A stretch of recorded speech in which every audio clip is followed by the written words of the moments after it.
Praise to the lord. ఈరోజు దేవుడు మనకిచ్చినటువంటి వాగ్దానం ఏంటంటే యెషయా గ్రంథము 50వ అధ్యాయము 4వ వచనం. శిష్యునికి తగిన నోరు యెహోవా నాకు దయచేసి ఉన్నాడు. ఆమెన్. కొన్నిసార్లు మనము ఏమి మాట్లాడాలో తెలియని పరిస్థితుల్లో ఉంటూ ఉంటాం. ఏం మాట్లాడితే ఏం జరుగుతుందో అనే ఒక సంఘర్షణలో ఏమీ మాట్లాడలేక మౌనంగా ఉండవలసిన పరిస్థితుల్లోనూ మనము వాటన్నిటిని అనుభవిస్తూ ఉంటాం.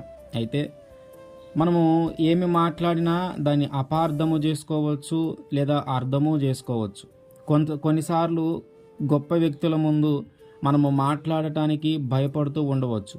సందర్భం ఏదైనా కానీ, పరిస్థితి ఏదైనా కానీ, మన నోటి నుంచి వచ్చే మాట ఏం జరుగుతుందో అనే ఒక భయము, ఒక ఆందోళన మనలో కలుగుతూ ఉంటుంది. కనుక ఒకవేళ మనం అట్లాంటి పరిస్థితిలో ఉంటే దేవుడు మనకి చేస్తున్న వాగ్దానం ఏంటంటే, ఒక శిష్యునికి తగిన నోరు ఎలాగైతే ఉంటుందో అది మనకి ఆయన దయచేయబోతూ ఉన్నాడు అని. అంటే ఏం మాట్లాడాలి, ఎలా మాట్లాడాలి, ఏం మాట్లాడితే అక్కడ గొడవలు కాకుండా ఉంటాయి, ఏం మాట్లాడితే మనం మాట్లాడే వ్యక్తి యొక్క వారికి మనకి మధ్య ఉన్న మనస్పర్ధలు పోతాయి, ఏం మాట్లాడితే అధికారి మనతో చక్కగా మాట్లాడతాడు అనేది దేవుడే మన నోటికి తోడై ఉండి ఆయనే మనల్ని ముందుకు నడిపిస్తూ ఉంటాడు.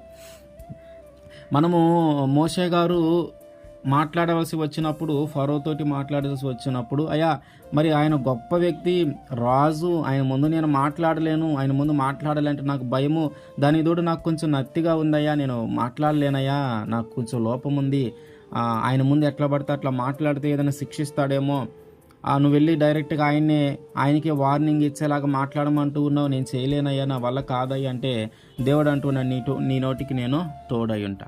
నువ్వేం మాట్లాడాలో నేను నేర్పిస్తా, నువ్వు ఎలా మాట్లాడాలో నేను నేర్పిస్తాను, నువ్వు ఎవరి దగ్గర ఏం చెప్పాలో నేను నేర్పిస్తాను.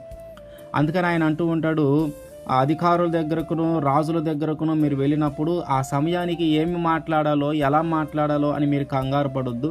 ఏ సమయానికి ఏమి మాట్లాడాలో అది నేను నీకు నేర్పిస్తాను అని. మన మాట చక్కగా ఉంటే మన చుట్టూ పరిస్థితులన్నీ చక్కగానే ఉంటాయి. మన మాట సరిగా లేకపోతే మన చుట్టూ ఉన్న పరిస్థితులన్నీ కూడా మనకి ప్రతికూలమైన పరిస్థితులుగా మార్చబడతాయి. కనుక దేవుడు మనకు వాగ్దానం చేస్తున్నది ఏంటంటే, ఆయన మన నోటికి తోడై ఉండి ఒక శిష్యుడు ఏ విధంగా అయితే మాట్లాడగలుగుతాడో, ఒక శిష్యుని యొక్క మాట తీరు ఎలాగుంటుందో దేవుడు మనకి అట్లాంటి ఆ మాట తీరును ఇవ్వబోతూ ఉన్నాడు. ఆమేన్.